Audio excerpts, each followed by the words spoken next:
Hi, I'm Medha Anand. I have secured rank 13 in CSE 2023 and I would like to discuss how I went along through my answer writing journey during the whole preparation. This was my fifth attempt, so I think I have quite a lot experience in terms of answer writing by now.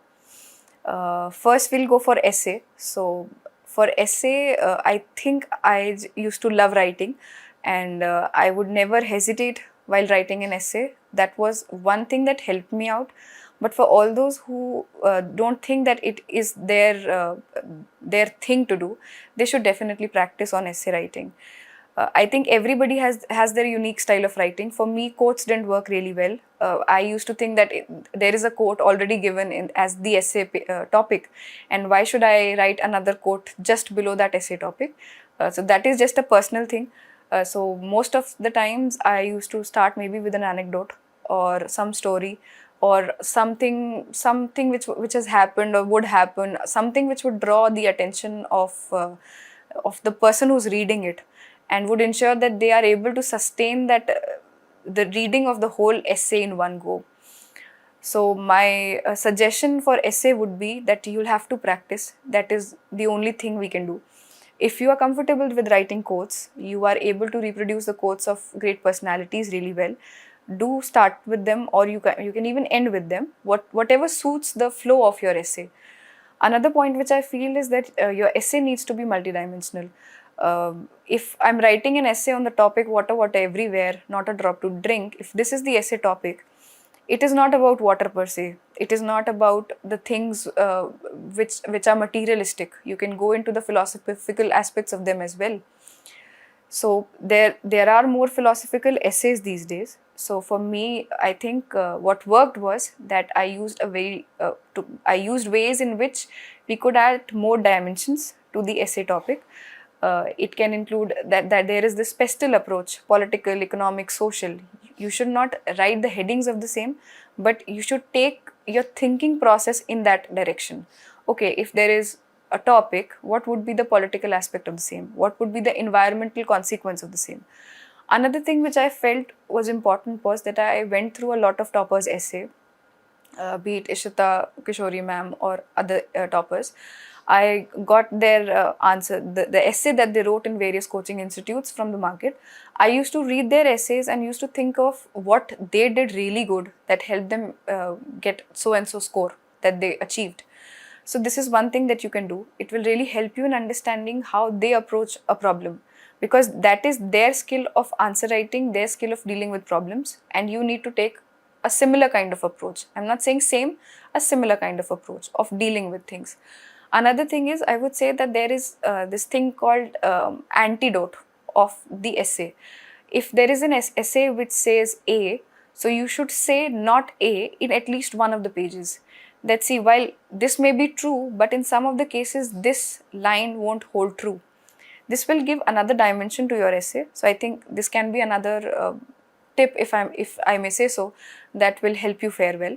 And in the end, conclusion should be at least of 1 or 1.5 to 2 pages, where you summarize the whole thing so that the person gets a whole glimpse of how to go about, how they started.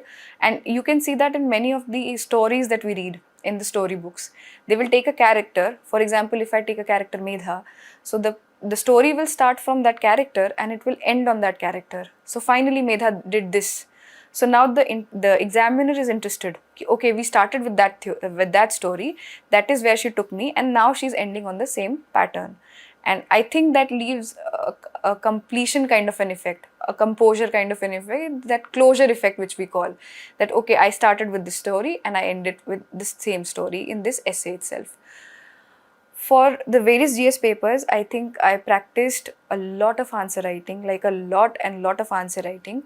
What you can do is, for beginners, I would say don't try answer writing in the first go. First, make up your base material. Ensure that you have read the material in at least 2 to 3 readings. Post the readings, you have made very short notes of the important things that you think have come in the examination, and this you'll get to know through the past year question papers. Reading past year question papers is a must, and I can never belittle the role that they will have in your preparation as they did in mine. Seeing those question papers, you'll realize that what the UPSC is actually expecting out of you, and then you need to ensure that you write on those topics once you have that base. For me, after this, in this 2023 examination, after the results of prelims, I wrote almost 6 to 7 questions daily on GS, apart from the sociology optional answers that I was writing. You can either include the PYQs in this answer writing, or you can even ensure that whatever is going around in current affairs, you are writing on those topics based on the available knowledge that you have. It is very important that you write what has been asked and not what you know about that topic. If there is a question, what is X, you need to write what is X. You can't go around beating the bushes and saying, okay, I know that about X, I know that about X, but I won't tell you what is X. This can fare well in some questions where you are just not aware of what the question is about. But doing that in all the questions will never fetch you good marks, is what I believe. Apart from that, I feel in my previous attempts, I really lagged in writing data sets. I used to make graphs, I used to make flowcharts, I used to make maps, but my answers lagged in data. My answers used to be, what I feel is that they used to be really bland when it came to data. So you need to have data, and for that I'm not saying that you need to have different data sets for different topics. You can make one complete topic. For example, if there is an economy question, it is about labor. You should have a bare minimum information on areas that surround labor or employment or inflation. These are some very, very basic things which you can use in multiple questions. If there is a question on economy, you can incorporate all these 3 data sets. For example, if there is a question what India can do to become an aspiring, an aspirational country, or Amrit Kal, what do we do so that we can see Amrit Kal? Therein, you can use all these data sets together. Let's see, our unemployment rate is so and so, and we need to reduce the unemployment rate to so and so.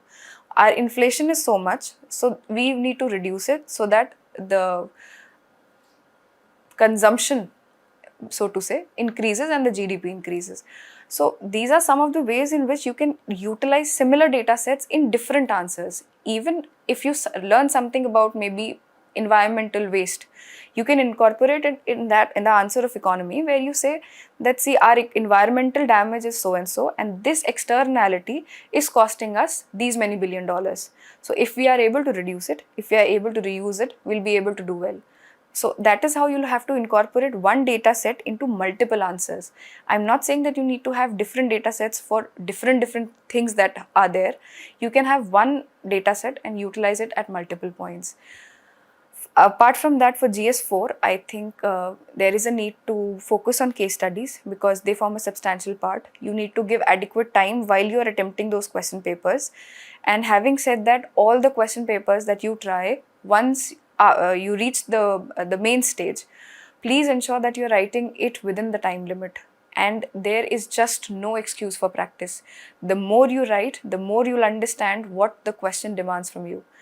There might be cases where you can go totally off track. I remember writing one answer wherein I was totally off track, and I didn't realize unless one of my friends pointed it out to me that, see, here you have totally deviated from the topic. So this wisdom will come as and when you write and write more, that yes, somewhere I deviated from the topic. I shouldn't have written this, or this would have been the proper answer for this.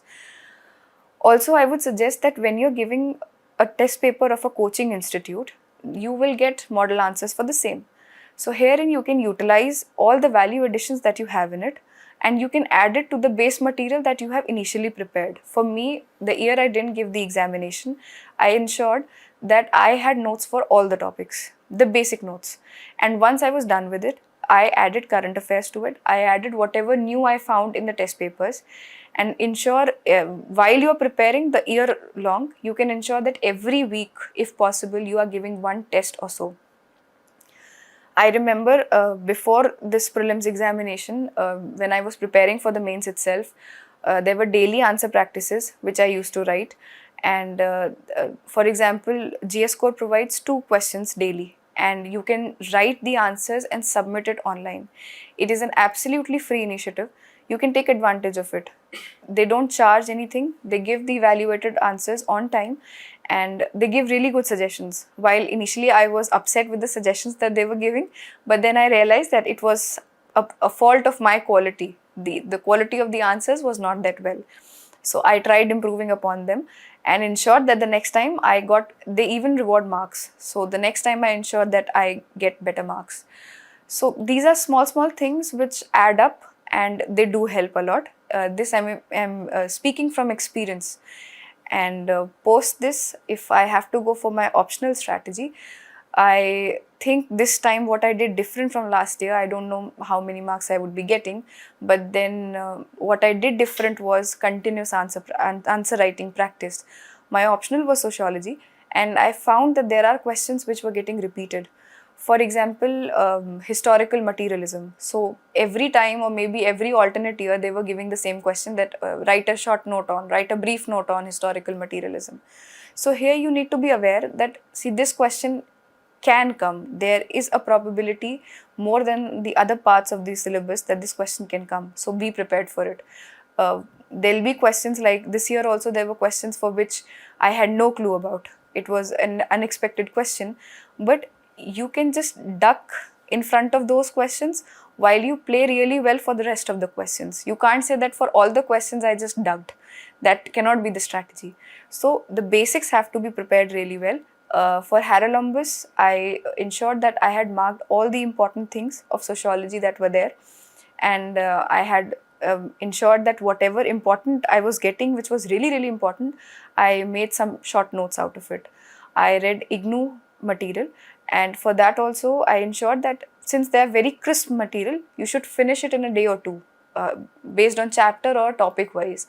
So I ensured that I was writing the answers based on the topics which I was reading the same day, so that I can get a connect between the two.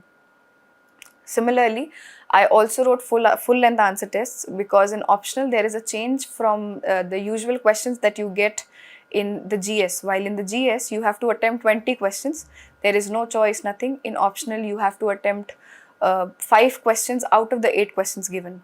So you'll have to make a strategy to instantly ensure which questions you are going to attempt in the examination hall. And that too, you'll have to ensure how there'll be questions which you'll be confused about, that okay, I should write question number 2 also and question number 3 also, but then you'll have to choose one. So make a strategy of your own as to which questions and how you'll decide. Will it be a 20 marker which will change which question you'll attempt, or will it be a 10 marker? So just be aware of how the things go on in this paper and make a mental map that I'll complete so and so question. Like what I recall now is I had 35 minutes for one question, and since we had to do 5, I would still be left with 5 more minutes at the end. So that was kind of a bonus thing for me. So that's how you can prepare, or you can have your strategy of your own, wherein you divide it between the 20 markers and the 10 markers and then come out with a strategy. But I think strategizing for this paper, which is different from what you did for GS, has to be done beforehand, and you cannot leave it for D-Day, because then it will become a complex task at hand. Another thing which I believe is that people say that you should leave questions out of the 20 questions that you get in GS. But my thinking is that since you've got 7.5 minutes for all the questions for the first 10 markers and then around 10 to 12 minutes for the rest, you should give the time accordingly, because your hand and your mind, they work in sync and they write really fast at that moment of time. So you should be careful that how you will manage the time, and you should ensure that you attempt all the 20 questions and you will not leave any of them. For me, this timing was not the issue, and usually it was for my friends, but then you'll have to make a strategy based on what your forte is. If you do well in time management, excellent. Else you can make a strategy beforehand that in half an hour I need to finish till here, next half an hour and if I breach this target, I'll have to continuously think it in my head as to how I will ensure that I don't lose my marks by leaving questions. So I think that was all about my answer writing strategy, and I would simply tell you that there is just no exemption to practice. You need to practice a lot, and only then you can improve upon your answer writing skills.